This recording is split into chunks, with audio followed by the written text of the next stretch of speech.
Let's pray. Manalangin po muna tayo. Dakilang Diyos, nagpupurit, nagpapasalamat kami, Panginoon, sa panibagong araw na ito ng Sabado upang sama-sama kami mag-aaral ng salita, Panginoon. Ang dalangin namin, Panginoon, anoint mo po, Panginoon, ang aming tagapagturo, maging ang aming mga attendees sa gabing ito, Panginoon, open up their spiritual eyes and ears upang aming matututunan sa gabing ito ay titimo to sa aming puso, Panginoon. Salamat po, Panginoon, sa presensya mo sa aming kalagitnaan, bagamat ilang pamilya lamang kami dito, subalit alam namin, Panginoon, ikaw ay nasa aming kalagitnaan. I-bless mo po pong, Panginoon, palagi ang mga taong nadalo ng aming mga gawain na to, na tulad ng Saturday devotion na namin sa Kaganhaw, Panginoon. Tunay nga po, Panginoon, katagpuin mo pangangailangan ng bawat isa, financially, Panginoon, and your divine protection be always upon us. In Jesus' mighty name, Amen. Amen. Sige, thank you, Kuya Bong. So, sa gabing ito, napakapalad po natin lahat. When we say napakapalad, we are being blessed by the Lord. Wala po kayong sakit, no? At wala po kayong, sabi nga, ay buhay tayo na humihinga. At sabi nga, ang isang life at buhay ay isang blessing sa Panginoon na na-receive natin. So, sa ngayong gabi, mapalad din kayo. Mapalad tayong lahat dahil tayo ngayon ay inalaw ng Panginoon. Hindi ito aksidente na nandito tayo lahat, no? So, ito'y plano ng Panginoon sa ating lahat na patuloy tayong matuto sa salita ng Diyos, no? So, sabi nga, ang salita ng Diyos, ang tanging kayamanan natin dito sa mundo, no? So, marami pong naghahanap ng iba-ibang kayamanan. Pero tayo, we already have our two treasures, no? So, yung two treasures na to, na kayamanan natin, ay yung pagpapahalaga sa salita ng Diyos, no? So, kasi yung salita ng Diyos ay eternal, no? Hindi siya talaga magpakailanman siya, no? Hindi siya talaga sabi nga, heaven and earth will pass away, but my word will still remain, no? Kahit nasa langit na tayo, this still the word of God, still the same, at tayo po ay pinagpala ng Panginoon sa gabing ito. Sige po, sa gabing ito ay nais ko kung sino may magpapasalamat sa Panginoon so that others will be encouraged, no?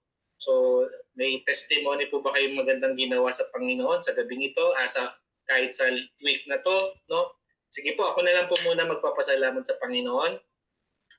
I thank the Lord for sa amin po bilang isang, ako po ay, sabi nga, may 3 anak, no? At pamilya ko po ay, dito lang kami sa Valenzuela nakatira, no? So I thank the Lord for all the provisions ng Panginoon. Sabi ko nga, di ba, yung health natin ay isang kayamanan din, ang pagpapala. So kami po ay walang sakit at patuloy na binibigyan ng Panginoon ng magandang pangangatawan. So because of the, yung magagandang pangangatawan na yan, ay sabi nga, ingatan natin yung ating katawan kasi ito yung talagang sabi doon, ang katawan natin ay templo ng banal na espiritu, no? So dahil dito, tinuturuan kami ng Panginoon dito sa aming bahay, no? Na maging ang kinakain namin ay sabihin natin ay particular kami sa mga dapat kainin. So mga bata, mga kabataan, dapat talaga kumakain kayo ng prutas at gulay. Tama ba?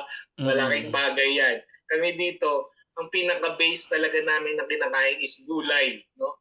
Gulay po talaga. Kasi alam naman natin yung gulay ay pampahaba ng buhay.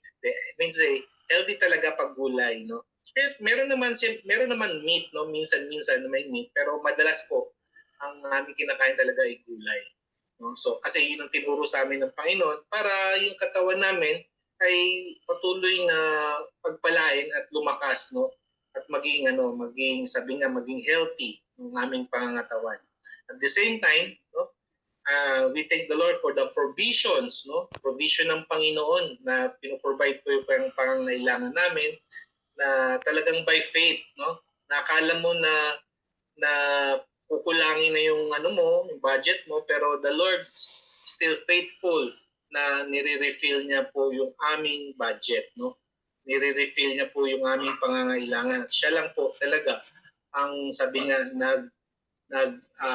tawag doon, nagpapala sa amin at binabalik kami ay patuloy na pinoprovide ng Panginoon ng mga pangangailangan namin. So, yun lang po yung pagpasalamat ko.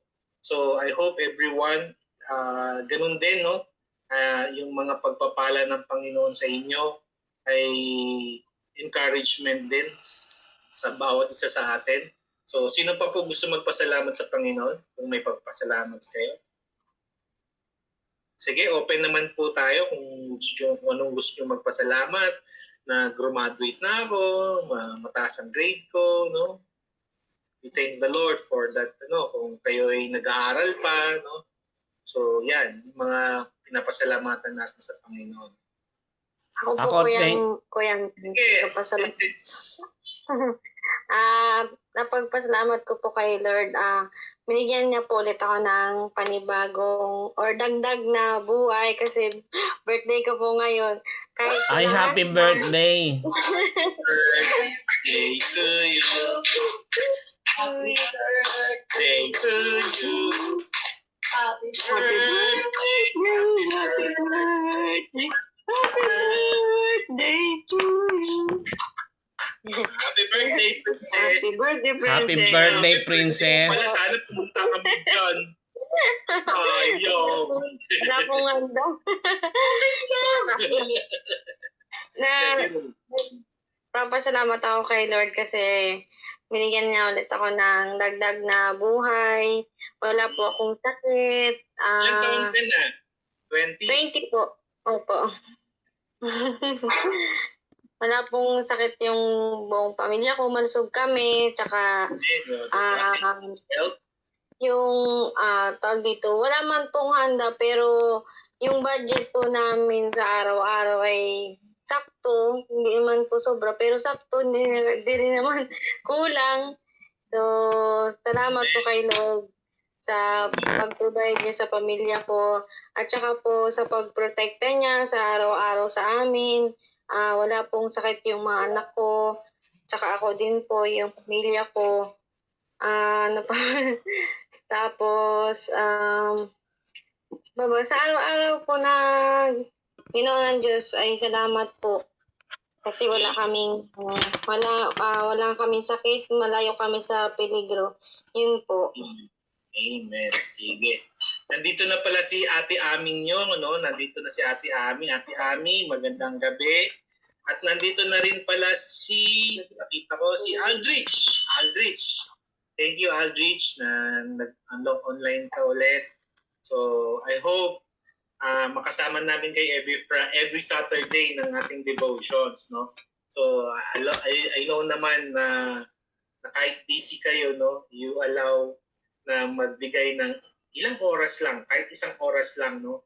At ito ay napakahalaga sa atin kasi alam niyo mga kabataan, no, mga kapatid sa Panginoon, ang pag-aaral talaga ng salita ng Diyos ay hindi lang yan basta nag-aaral tayo, kundi alam niyo po yung kaluluwa natin bilang isang mananampalataya ay kumakain nito ng salita ng Diyos, no?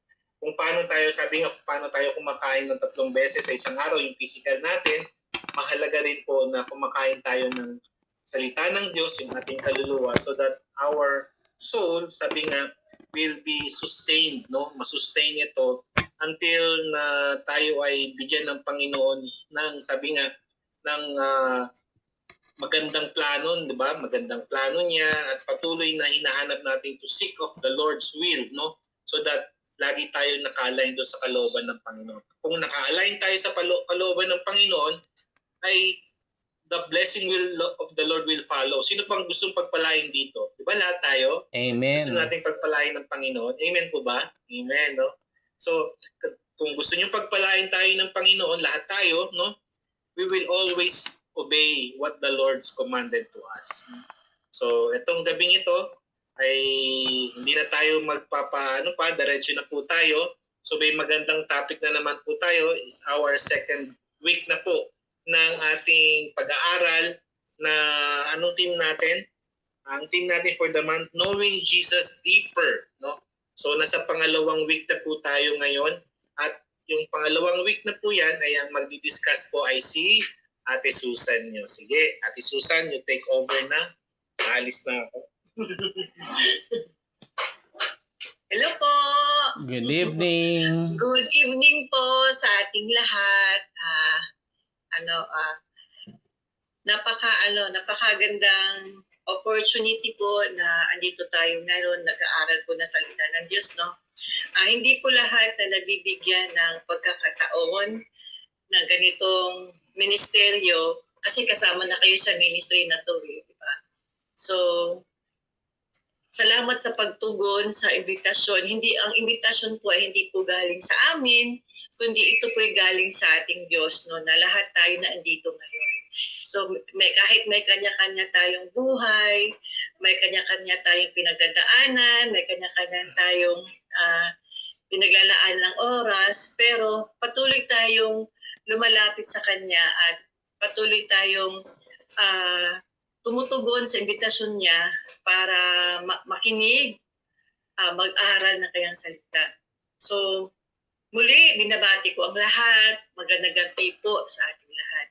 So, gaya na nasabi ni Kuya Melnyo kanina, sa ngayong buwan na to ay pag-aaralan natin yung about kay Christ, di ba? So, nabanggit niya kanina, it's knowing deeper to Christ, no? So, sa unang week, nakilala natin si Kristo bilang anak ng Diyos, bilang tagapagligtas, bilang anak ng tao.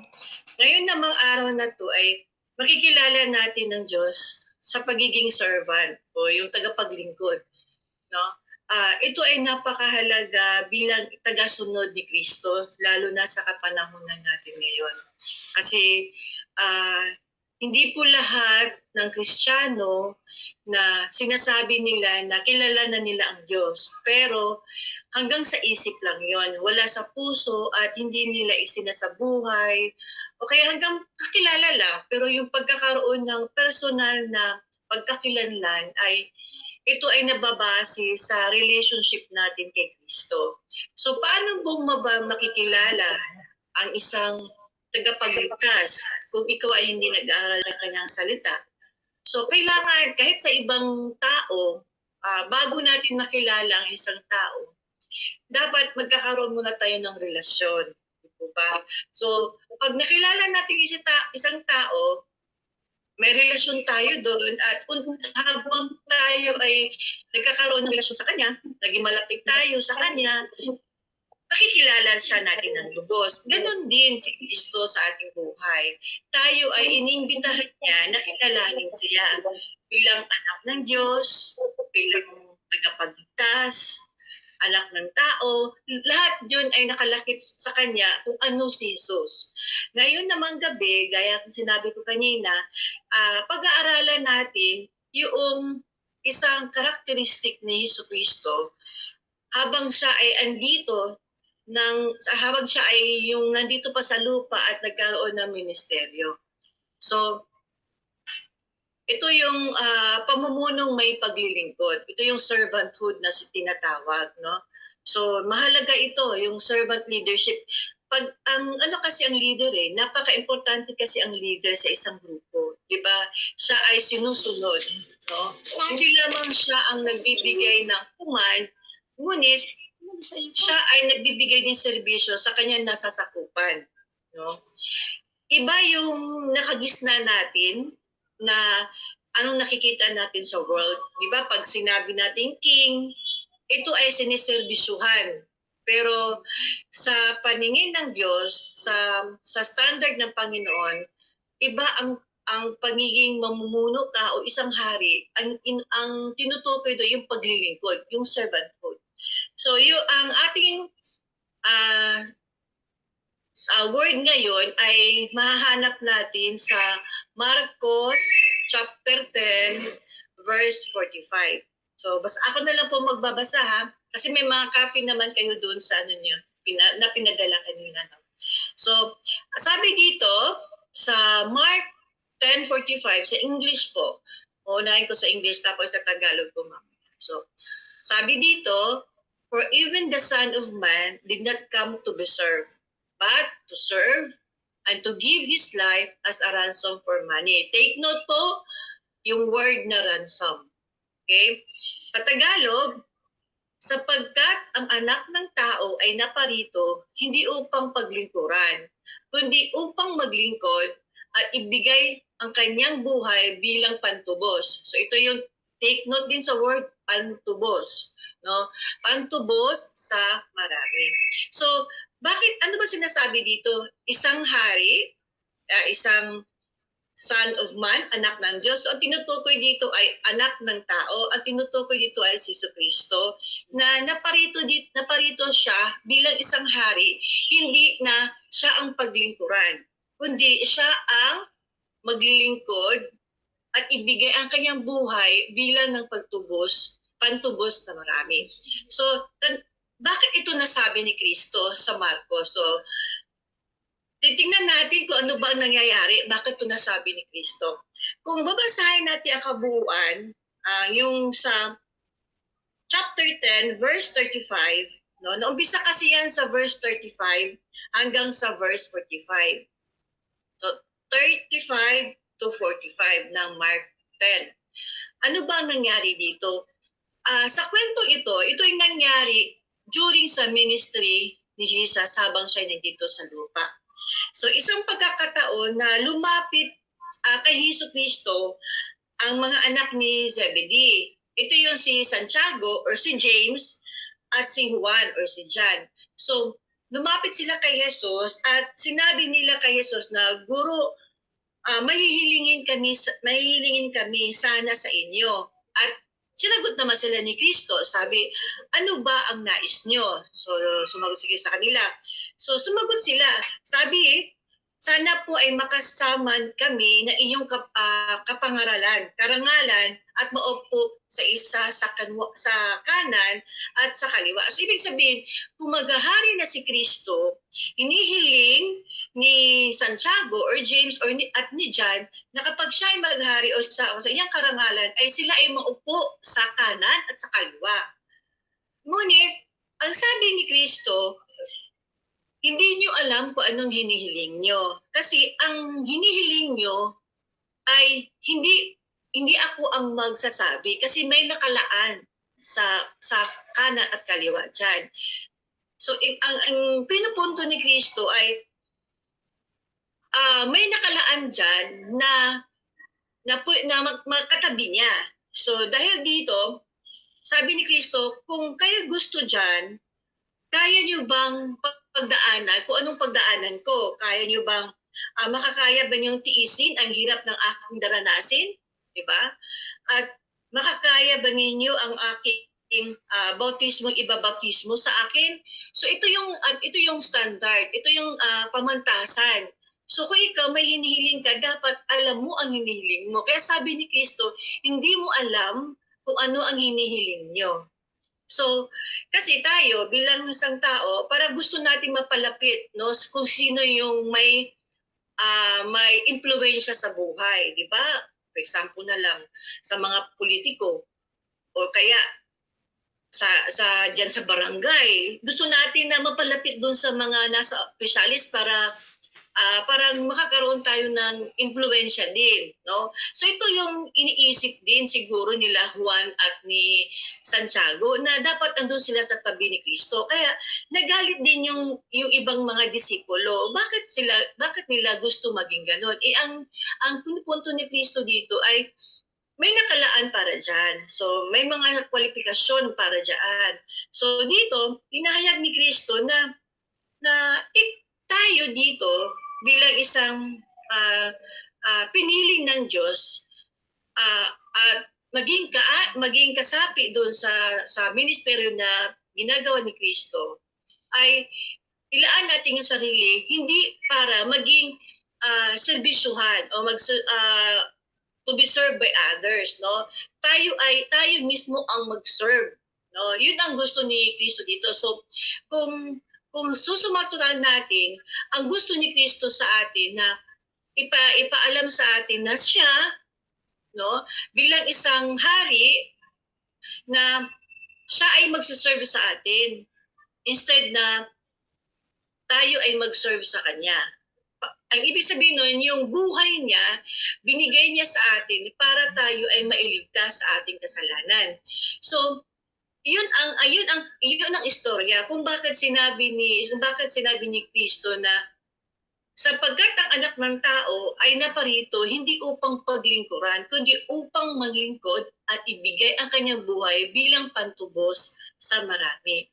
So, kasi nung kapanahunan kasi nila John, nila Santiago, yung mga disipulo, kung babalikan natin, no, ang kultura kasi ng mga Romano o yung mga Romans at that time at yung mga Jewish noon, no, Jewish culture and Roman culture, pag sinasabi kasing leader o leadership, ito ay patungkol sa authority, no?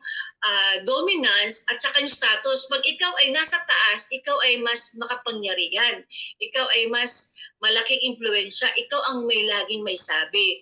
So, ibig sabihin nun, ang mas mataas na ang posisyon ay mas maraming naglilingkod sa iyo. So, for example, sa panahon ng Pharaoh, di ba? Marami nagsiserve sa Pharaoh as leader ng isang bayan ng Egypt.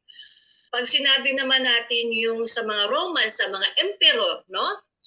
Siniserbisyuhan sila, pero ang kingdom ni Christ, no, na itinatatag niya ay hindi siya pinagsisilbihan, kundi siya mismo ang nagsiserve doon sa kanyang nasasakupan. So iyon ang magkaiba na gustong iparating sa atin, no? So ito ay sa pamagitan ng kanyang pagtuturo, pagiging servanthood, no? So dito binahagi ni Kristo ang mindset na to na baguhin, no? Kasi ang kingdom ni God kasi ay baliktad sa sistema natin dito. Opposite, no? Ang kingdom ni God, no, ang kingdom of God ay opposite siya o kabaliktaran siya sa sistema natin ngayon, di ba? Pag ikaw presidente, for example, presidente ng Pilipinas, ang daming nakapalibot sa iyo, maraming nagseserbisyo sa iyo. So yun ang sistema ng mundo. Pero ang sistema na ipinakita sa atin ng Diyos na ang kingdom ng Diyos ay siya ang nagsuserve sa atin. Bakit? Kasi mismong buhay niya, binigay niya sa atin. Siya ay sa kingdom niya, siya ay nagpapakumbaba at naglilingkod sa atin. So ito yung paanyaya niya sa atin na maging kagaya niya tayo, na magli-lead through serving, no? Magli-lead tayo na para mag-serve sa ibang tao or sa ating kapatid, no? So kung titingnan natin, bakit kaya yun ang itinuro ni Kristo, no? Bakit kaya ito itinuro ni Kristo? Dahil napakahalaga yung ginawa niya. So, yung sinabi ko sa inyo kanina, yung salitang ransom, or kaya yung tinatawag na sa Tagalog ay, yung tinubos, no? Ito ay tinubos tayo. So, ang importante kasi dito, pag naintindihan natin ako ano sinasabi ng Diyos, mas magiging malalim tayo sa Kanya. Di po ba? So, ang mission natin sa buhay ay kilalanin siya ng lubos, no? Sa pamagitan ng matuto tayong maglingkod bilang isang leader na hindi sa pagkakaroon ng taas na posisyon, kundi maging matuto tayong magsakripisyo. No? Ito ay kundi sa lalim ng ating sakripisyo na ibigay natin. No? So, binago ni Jesus yung isang konsepto, no? Bilang isang hari o isang servant leader. Hindi ito ay about sa position, kundi kung ano yung purpose mo. Hindi ito ay about sa power, kundi ito ay about sa pagsasakripisyo. No? Hindi rin ito ay nasasabi bilang magsiserve yung tao sa iyo, kundi ikaw ang magsiserve sa iba. So, si Kristo or si Jesus, kahit siya ay hari ng mga hari, pinili pa rin niya na maging servant sa atin. Paano? Ito yung pagbigay ng kanyang buhay na dahil sa kanyang banal na dugo na tinaga sa krus, tayo ay nailigtas doon sa mga kasalanan natin. So, ito ay pinakamataas na pagbibigay ng example, yung pagpakumbaba sa sarili. Diba? Imagine mo, siya yung King of Kings, pero binigay niya ang kanyang buhay para sa atin. So, ang best example nito, for example, sa mga kabataan sa paaralan, di ba? Siyempre, may mga project kunyari tayo, di ba? May mga projects tayo na pinaglalaanan natin para makapasa tayo sa ating pagsusulit or whatsoever mga project natin. Dito minsan kasi mapapansin natin, di ba, yung mga leader minsan, utos na lang ng utos. O sige, ito gawin mo to. O ikaw ang gumawa niyan. So siya yung nagbibigay nagdi-designate, no, kung anong gagawin mo. So dito, pinapakita ni Kristo sa atin, kung gusto mo maging great, no, o magiging kaaya-aya sa mata ng Diyos, matuto tayong maglingkod. No? Kasi ang tunay na leader na sinasabi dito, ay hindi sa taas ng posisyon, kundi bilang kaya mong magsakripisyo. Minsan may mga leaders sa school, no? Sa school, minsan may mga leaders sa school.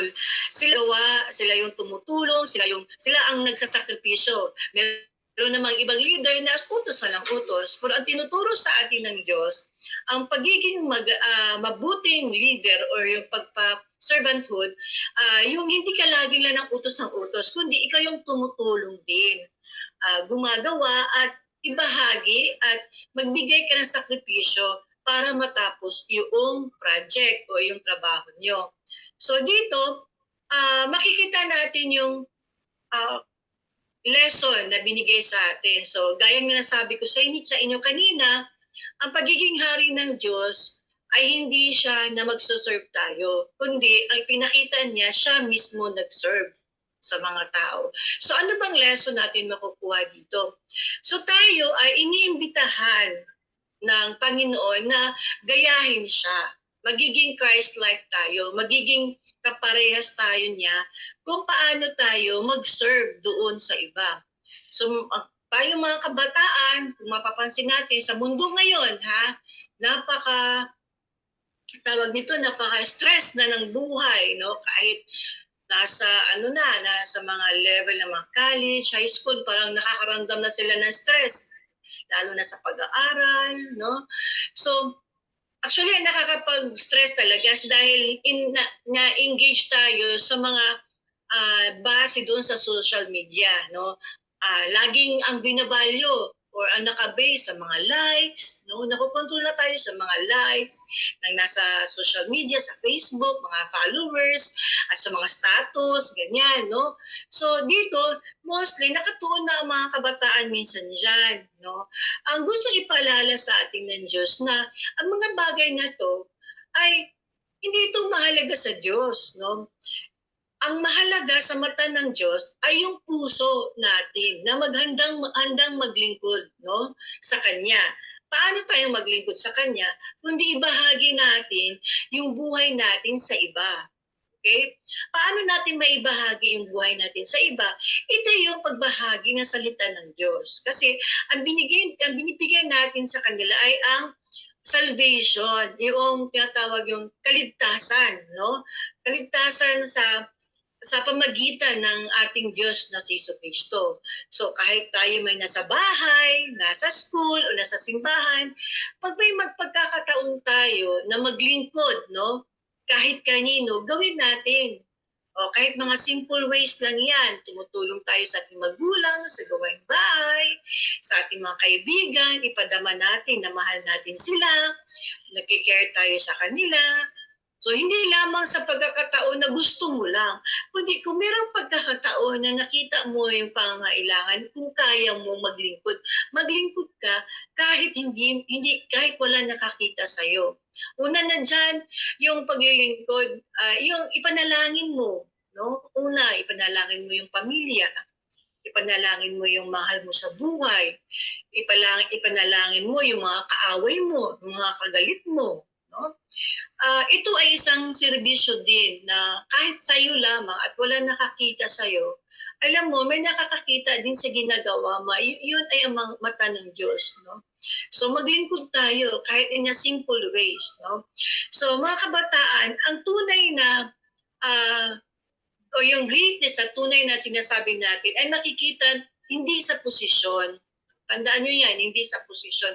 Kung anong nakamit mo, kung ano ang na-achieve mo, kung anong tagumpay na naabot mo, hindi ganon. Kundi ang lalim sa paglilingkod sa Diyos. Bakit? Kasi tayo ay iniinyahan ng Panginoon na maging kagaya niya, no? Na kahit nga siya isang hari, binigyan niya ang kanyang buhay. Tayo din, inayahan tayo sa ganung aspeto na ibigay natin yung buhay natin sa Kanya at ibigay natin yung service natin sa Kanya sa pamamagitan ng paglilingkod sa iba. No? So serve others, ito yung sinasabi dito. Kahit walang nakakita or even when no one notices it. No? Importante na maglingkod tayo sa mga ating kaibigan, sa ating mahal sa buhay, at kahit sino man, no, na kaya natin ibigay yung tulong natin, ibigay natin. So ito yung isa sa mga characteristic ni Christ. Siya ay hari ng mga hari, hindi lang siya na pinagsaserbisyuhan, kundi siya mismo ang nagsiserve sa kanyang nasasakupan. So ito yung tinatawag na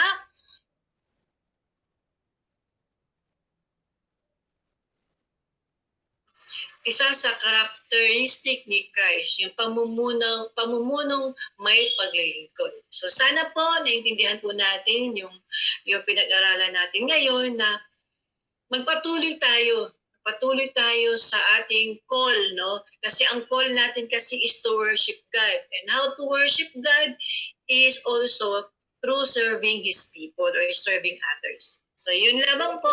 Maraming salamat sa inyo. Balik ko na po kayo kay Kuya Mike. Amen. So may natutunan po ba tayo? Amen. Amen. So ang galing ng word ng Lord, no? Very marami siyang kayamanan, no? So alam niyo po, isa sa nakuha ko doon, no, yung lesson din para sa akin, no? God call us, no, to serve faithfully, no?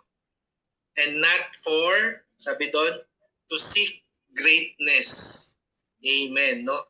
So ako po, personal, no, God calls me to serve faithfully. So pag maglilingkod ako sa Panginoon, gusto ng Panginoon po na mag-serve ako sa Kanya faithfully. No? And not for the greatness, seek for the greatness. So lahat po tayo, sabi doon, a good leader must be a good followers, no? So kasi kung gusto mo maging great leader, no? So kailangan mo talaga, you must to be humble yourself before the Lord, and ikaw ngayon ang pinaka-great leader. Kasi alam niyo po sa heaven, baliktad po yung sistema, no? Kasi sinabi ni Ate Susan niyo, baliktad talaga siya, di ba? So bilang estudyante, bilang kayong mga magulang, no? Bilang mga anak, no? Tayo rin po ay naglilingkod sa family natin. So naway yung paglilingkod natin ay ginagawa mo yan, hindi yan para sa magulang mo, hindi yan para sa mga kapatid mo. Naglilingkod ka is ginagawa mo po yan para sa Panginoon. Kasi sabi nga, di ba, you are doing to serve faithfully. No? So ginagawa mo yan una sa Panginoon. So yan, no? Napakaganda. So I hope everyone are learning, no? Alam niyo po yung learning natin, no? Hindi ito tulad ng school. Ano po 'yon?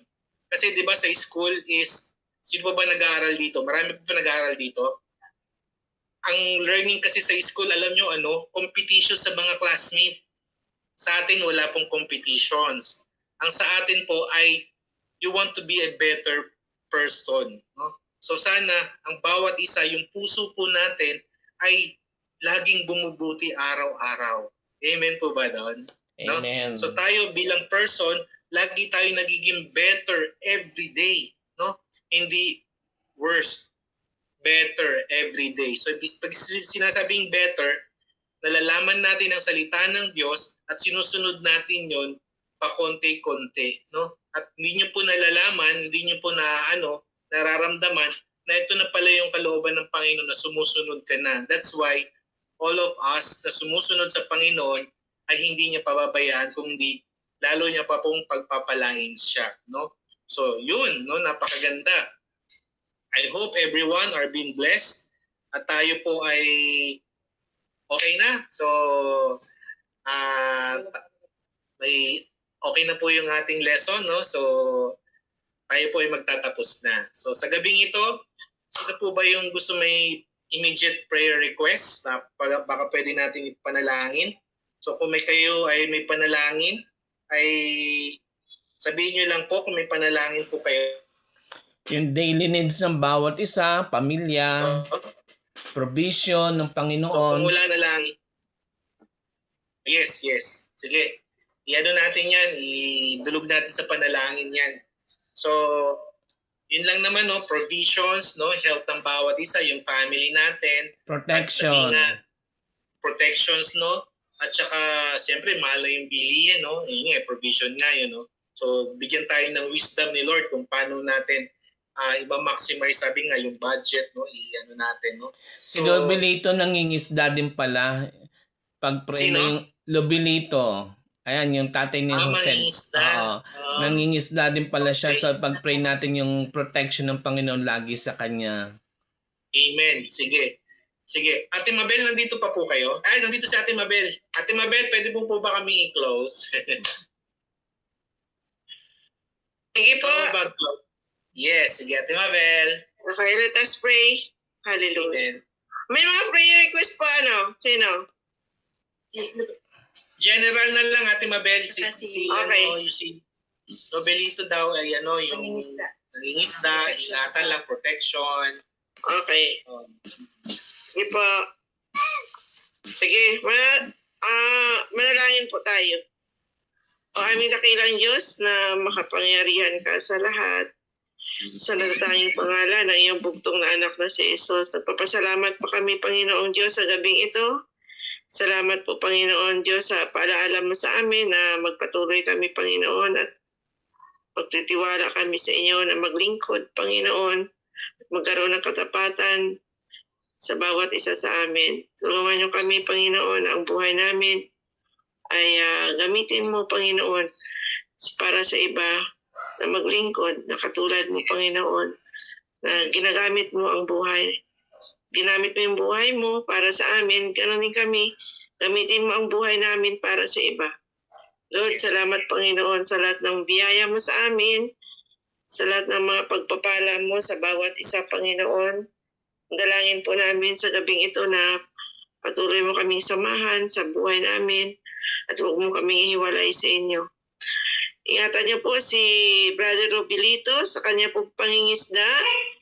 Nawa po, Lord, marami po siyang mahuling isda at maiuwi sa kanilang tahanan upang ito'y maging isang paraanan din po, Lord, para magkaroon ng provision sa kanilang pangailangan sa araw-araw.